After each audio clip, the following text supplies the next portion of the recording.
Today I want to show you a very basic hamstring stretch, a standing variety, and we do a few variations with that. So the hamstrings are the muscles at the back of the thigh, from the knee to the back of the hips. We want to elongate them. We'll just give them some elasticity sometimes. So I've got my right knee slightly bent, as you can see. Left leg straight, and I'm pushing and pressing my left hip bone behind me, so I'm hinging here. I'm not like this, I'm not rounding, because that's not going to stretch the hamstrings.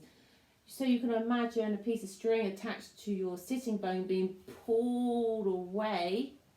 Make sure your ribs are soft in.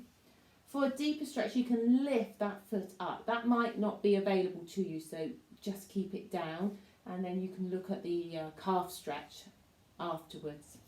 But if you can lift. Really keep sending that left hip bone away. Make sure the ribs are in, so you've got a nice strong core contraction here.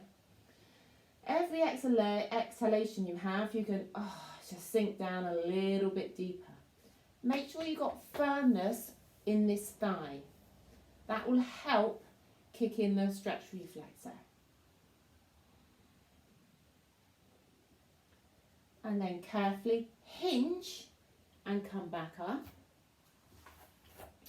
We'll do the same on the other side, so you can see how my left knee is bent here. You can keep the foot flat.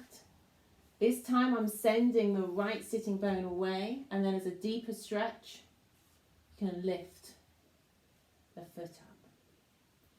Make sure you've got that nice hinge. You're sending that right sitting bone away. Imagine that piece of string being pulled.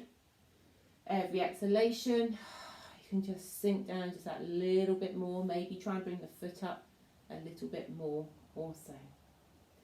And then carefully come up. And then we can vary the positions. There's 3 parts to your hamstrings. So I'm going to go side on here. This is exactly what we've just done, but you can rotate outwards. Make sure you've got a good alignment of your supporting side, ankle, knee and hip. The firmness in this thigh, hinging, and then you can exhale, sink down. If you can't lift the foot, just allow it to be. But if you've got that available, you can lift the foot up. And just exhale, sink. And then come back up. So start off in your neutral position. Make sure you've got the alignment on your supporting side. Rotate out. Sending the sitting bone away. As you exhale, you can sink down a little bit deeper. Keep the nice connection, ribs to hips. Make sure you've got that firmness. Carefully come up. This time we're going to do an internal rotation. If you've had a hip replacement, I would avoid this one. You've got your neutral one, you've got an external rotation. If not, if you feel okay, you can internally rotate. So keep the pelvis square still.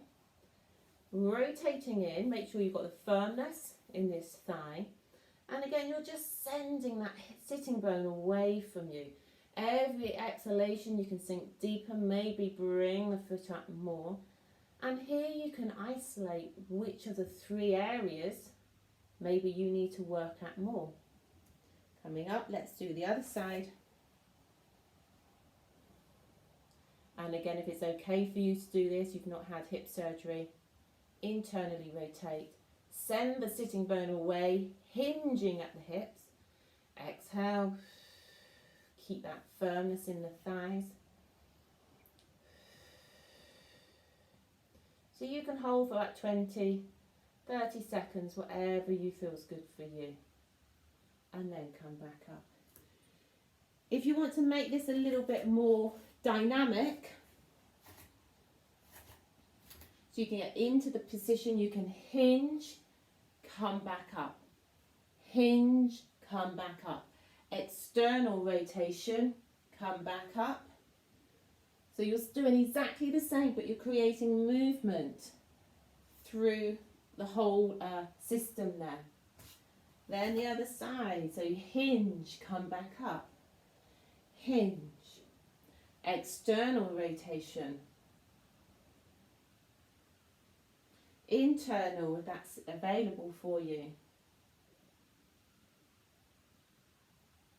Okay, so you can do that as many times as you like. We just did the dynamic one 2 times on each side, but you could do that up to about 5 times on each side. Hope that's helpful. Thank you. See you soon.